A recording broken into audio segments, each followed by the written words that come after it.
Hey everyone, I'm Jeremy Lin. I just want to thank you guys for checking out the documentary. I'm sorry I couldn't be there, but I just wanted to just say thank you so much for the support. It's amazing to look back and to reminisce on those times, and I just want to ask you guys for a little bit of support, and please consider donating to the Jeremy Lin Foundation. Thanks again. Have a great showing.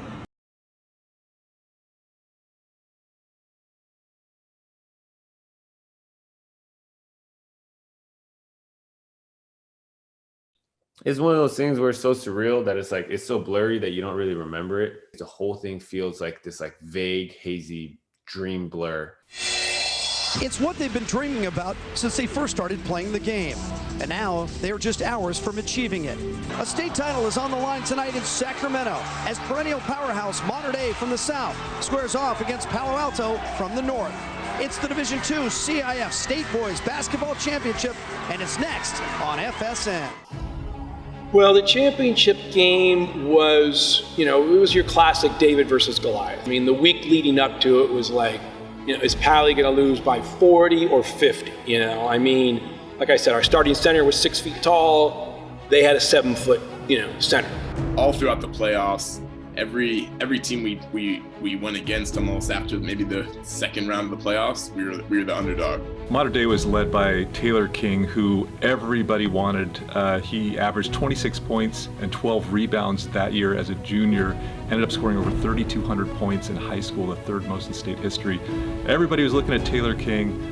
Nobody knew who Jeremy Lin was. We've had over 110 Division I players come out of Mater Dei. We've had, I think, close to 11 players in the NBA, and we've been very, very fortunate. If Vegas had a line on us winning the championship, it would be like a 2% chance to win the California State Championship. The media did not think that we were going to win that game. They were looking at talent, and if you look just purely down the roster, height, size, weight, quickness, athleticism, numbers from the season, whatever, you name it, they had us in everything. The week leading up to, I was just sick of hearing everybody talk and asking me questions. I was just ready to go play. I was nervous before the game, no question, because I wanted it so bad, but I just was so tired of everybody counting us out, and I had to hear that chatter for a whole week that I was just so annoyed at being at Palo Alto. I was like, just get me to Sacramento, get me the hell out of here.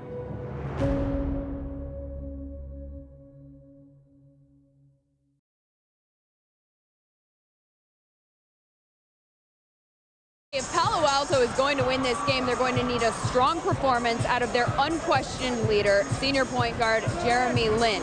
Considered to be one of the top 2 point guards in the Bay Area, Lin leads the Vikings in points, assists, steals, and motivation. You see, Lin was not able to participate in the Vikings postseason run last year because the night before the sectional championships, he went to the YMCA, played in a pickup game, and broke his ankle. So I think the beginning of Palo Alto's state championship season really began the night before CCS, the year before, when Jeremy hurt his ankle, because that really was the spark probably that got things going for the following year, because Jeremy was on a mission to have not only a great season, but to make up for what he thought was himself to blame for what happened the year before. At the beginning of every year that I coached here, we'd always start the year by setting some goals and talking about some expectations and some goals that we'd like to do. And we were having the meeting, and everyone kind of said the typical things. Hey, let's beat Gunn, and let's try to win league. And I'll never forget, there was a little bit of a pause, and Jeremy looks around the room and he goes, No, let's win a state championship. That's our goal. Win a state championship. I wasn't sure if I was going to say it, but then I was like, why not? That's how I feel. I don't want us to settle. And so, I truly believed we had a shot. And so we might as well shoot for it. I knew our goal was to win state, but my junior year, we were a better team from top to bottom. And so we did have the strong 6 seniors, but past the 6 seniors, we didn't really know what to expect. Every one of them was just huge. Just so important to what they provided, and all, each of them so unique and so different Cooper Miller, just a stud. Went on to play football as a wide receiver at Cal. Was MVP of our football team. Just a stud. He was the guy who was like, dude, I don't care who anybody is, I'm gonna go lock him up. Kevin Trimble. Trimble is the sixth man. Basically, we only use a 7-man rotation. He was just like an X factor. Like, he completely changed the game. I would say he was similar to Robert Horry. Brad Lehman played, maybe 12 minutes a game as a junior, and then as a senior starting off guard. To me, Brad was like, every time in a big game when you needed it the most, he was the other guy who was like, I just don't give a crap, I'm gonna hit this shot. Stephen Brown, 6'6" off guard, incredibly skilled, talented. He's a current coach now. Really, really clutch, team guy, awesome perimeter defender, could guard anybody. He was the other guy who was like the engine for the offense. It was me and him that were the two engines for the offense. And so I relied on him a lot just to score and take a lot of pressure off of me. And he was very composed, even keeled, but just showed up every day and was ready to get buckets. Keaton Scott transferred here from Texas as a sophomore. He was our starting center, 6 foot 1/2 inch, could jump through the roof. Just an amazing athlete. I was the rebounder and rim protector. That was my area. So every game, I'm looking to go dominate the boards and block as many shots as I can block. Like, that's just what I'm going to the game. I don't care how many points I get. I don't care how many assists I get. I'm going in there and getting 15 rebounds and 10 blocks. That's what I'm going for. Keaton to me was Mr. Intangible. Always a smile on his face. All he did was like set screens, take charges, get rebounds, make great plays, don't make mistakes. We could not have accomplished what we accomplished that year without all 6 of us. It started with Jeremy. Jeremy's leadership, both on and off the court, but particularly on the court. He led our offense. We ran everything through him. I totally remember Jeremy and his leadership. He just always made the play. Whether he scored or he assisted or he made a defensive play, he was never afraid to step up and do something in crunch time. It really just starts with his mentality. You can't find someone that's more competitive than Jeremy. If he doesn't have a skill that he wants to have, he's going to go out and work on it and get it. And that's what really led to not only success in high school, was his success outside of high school when he moved on to college and the NBA. Jeremy obviously was great at everything, but Cooper, Steven, Kevin Trimble, Keaton, each one of them, just as an individual, just did a really, really nice job defensively. These guys were so locked in on helping and rotating, and no question, we were a very, very special defensive team, for sure. As I coach now, the importance of defense is everything. Because you can have bad shooting games, bad games offensively, but as long as your defense is great, you're going to stay in it. You're going to have a chance to win. The defense was all Peter Diepenbrock. The defensive identity was critical to the success of this team. Deep was definitely the difference maker. To me, like, if you put all our identical lineup and you give us a different coach, we probably achieve like 60% of what we were able to achieve as a unit under his guidance. We were talented, don't get me wrong, we were great, but he was absolutely the leader. He was the most prepared coach of any coach, and I say that without knowing anything about any other coach. That's just how confident I am in his preparation. Like, I don't need to know what any other coach was doing. No one was more prepared than him. He was the best communicator. He saw the game and he knew how to get the players to buy into the roles that he needed to. He is totally 100% committed to his players and helping them do well. The team loved this guy. I remember Deep sitting me down at many different points in my 4 years at Pally and telling me that I could be better than I thought I could be. And telling me, and he saw something in me. He sat me down after my sophomore year and said, "You got a chance to play college basketball." And I was like, "No, I don't." He's like, "You do." He's like, "Don't give up on it. I think you do." He kept telling me like that I could go and do certain things or be certain things, or like, he kept putting goals in front of me to go and strive for, goals that maybe I wasn't going to put in front of myself. And so he instilled a lot of that in me. And then by that time, by the state championship time, it was like, hey, this is what we said we were going to do. let's go do it. And so at that point, it was just like, we don't care who's in front of us. We're ready to take everybody down.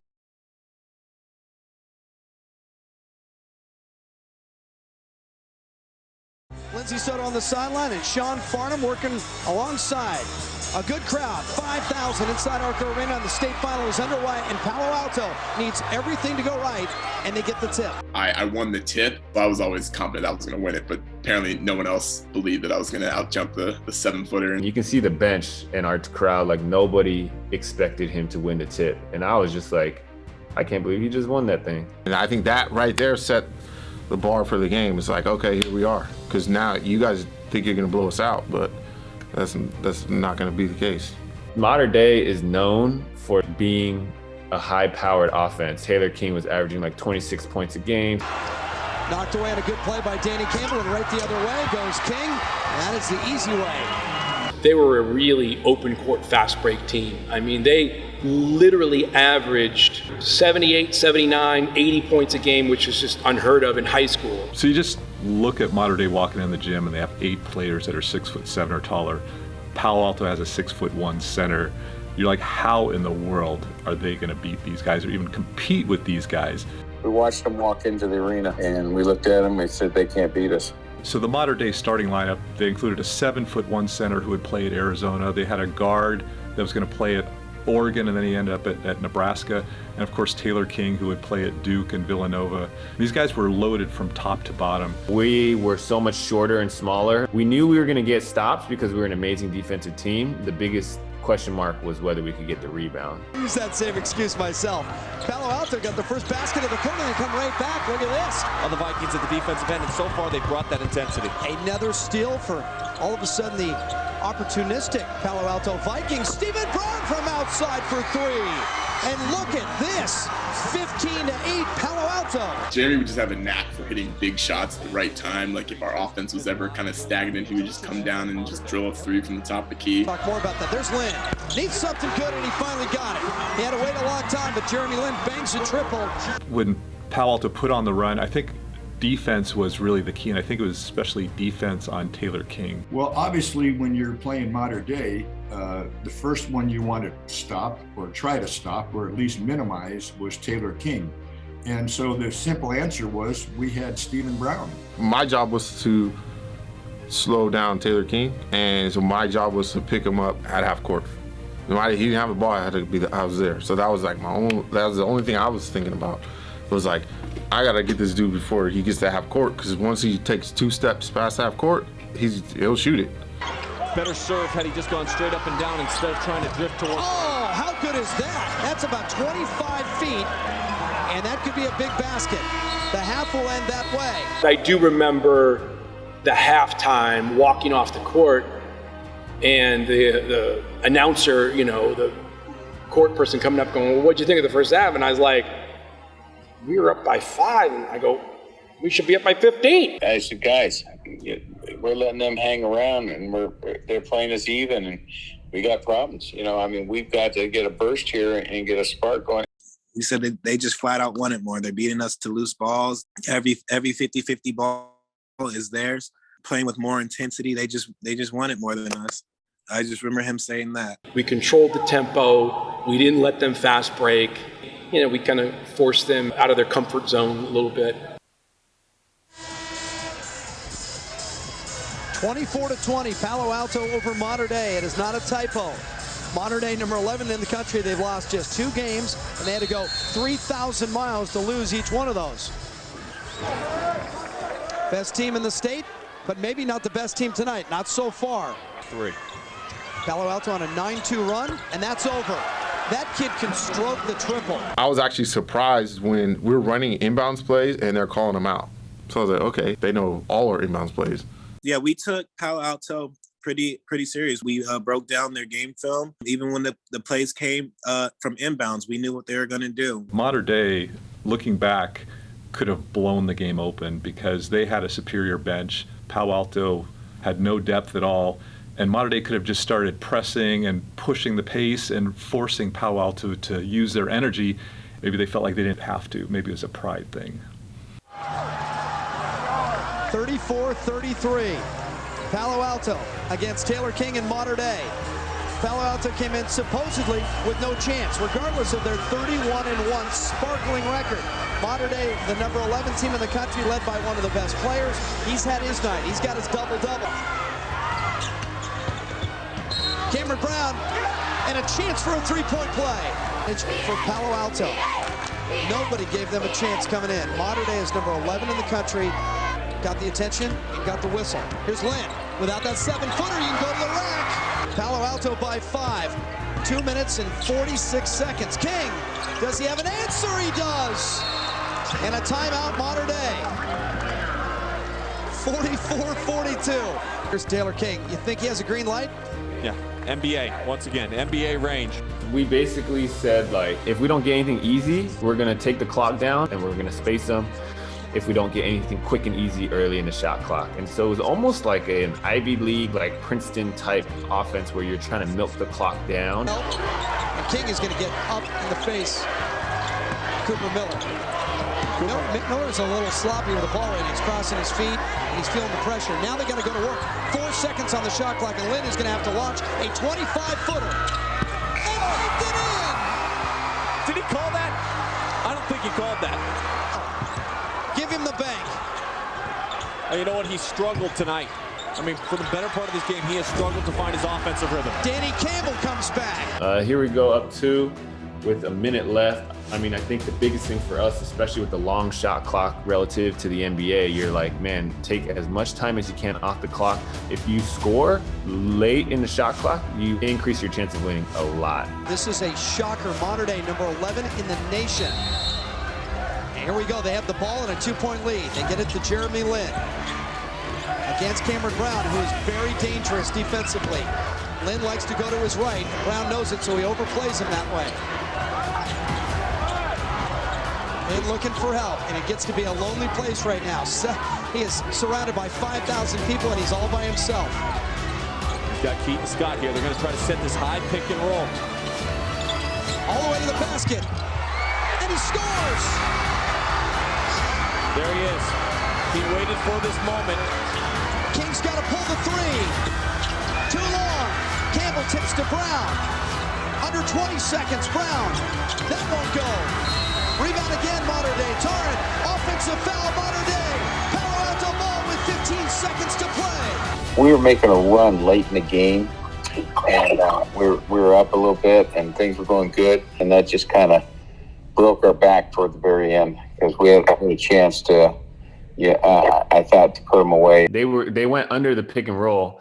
But I think like going under the pick and roll, if you turn on the Jets right now, you can go. Luckily for Cameron Brown, he wasn't able to catch up and he just tried to reach from behind. And for me, the only thing I was looking at was Taylor King's feet. He was really low in the paint and I wanted to get to the rim.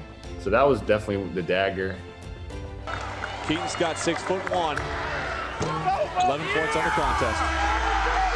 It happened.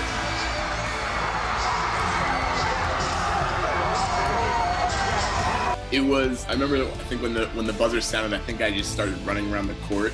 I think Cooper and myself were both just like running randomly around the court before we like met up back with the whole team. It was crazy. Like I still, man, like looking at our student section and everybody who showed up, and I mean, I didn't even know if our student section believed we could win, but they showed up. So I was like, man, I'm super, super grateful, and that was an awesome. I mean, one of the best days of my life. It's just, it doesn't get better. I mean, it's just pure elation. I mean, you coach for, at that point, I coached for, who knows, I don't know, 15, 18 years. And, you're at the top. You're at the top. It doesn't get better. It's just the best feeling you can imagine. Yeah. Coach Stephen Brock and the star of the game for them, Jeremy Lin. You're an emotional coach. You told me before the game you weren't afraid to give the players a hug. You've given a lot since the end of this game. How are you feeling? We've done some amazing defensive things, and holding this team to 47 points is right up there at the top. And these guys just keep battling. They keep battling. Obviously, we were at a disadvantage height-wise.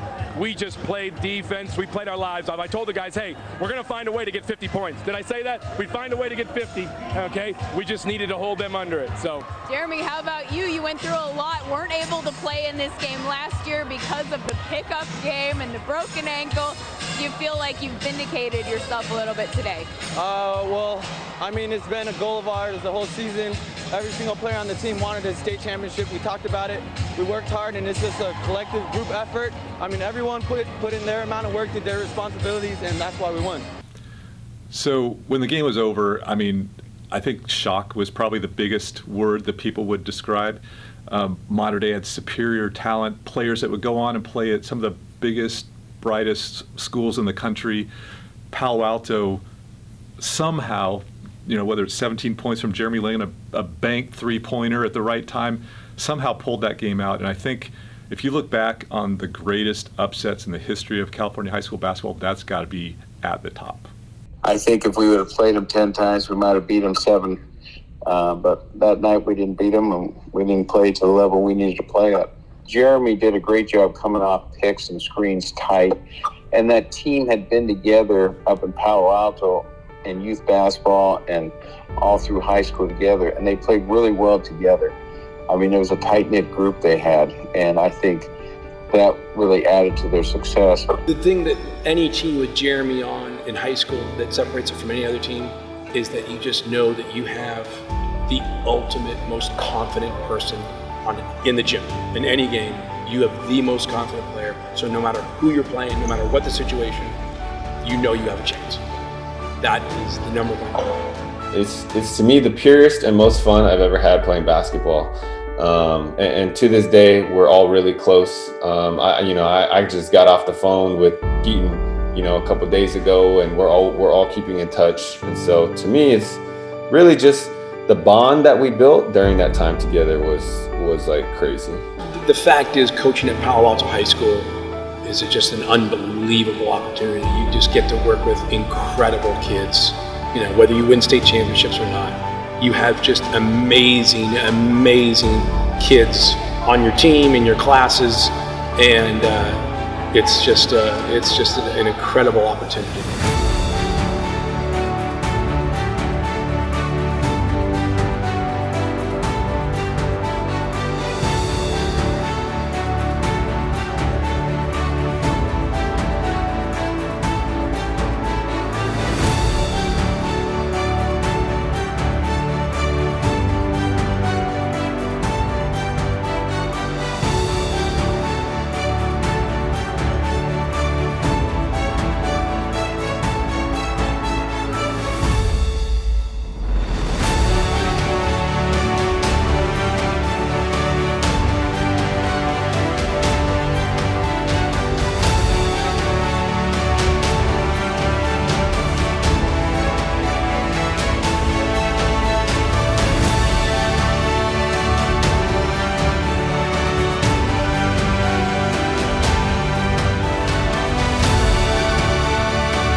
A lot of teams are going to sit in here and say, hey, we want to work hard every practice and we want to play together and we want to block out when the shot goes up. But the teams that actually do the best are the ones that have character and integrity and do what they say they're going to do.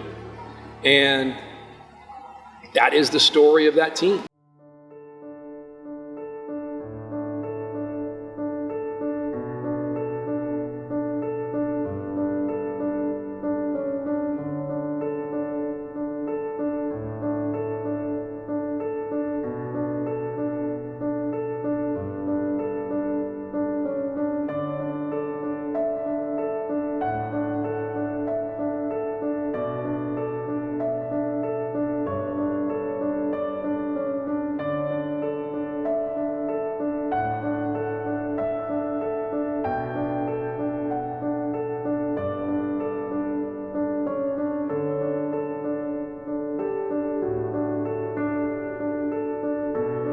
Given Jeremy's numbers, winning record, how long he'd been part of the varsity team, and how successful, like a proven winner he was, how is this one guy not getting looks from D1 schools that are within 15 minutes of us that didn't make any sense to us. I think we all know race had some element in it. How much is, we don't know. There are other things, other contributors, other factors for sure. But I think at this point in the game, I think it's like, especially, after seeing the rest of my career unfold, it's like, I think anybody would say like race at least played some level of, had some level of influence. He is going to get overlooked because a lot of it is looking the part, and Jeremy didn't look the part. From a race standpoint, being Asian hurt him, but in the fact that he went to Harvard instead of like UCLA, he got more opportunity. I'm not going back, and I don't have any ill will towards anybody. It all worked out. Harvard was exactly where I needed to be. But to be California Player of the Year and not have one scholarship does sound a little ridiculous.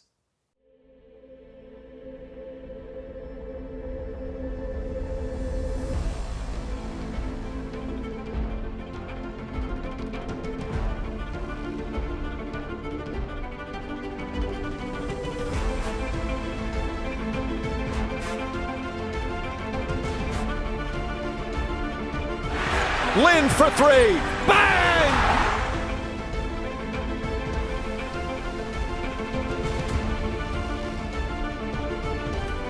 Lynn for the win. Got it!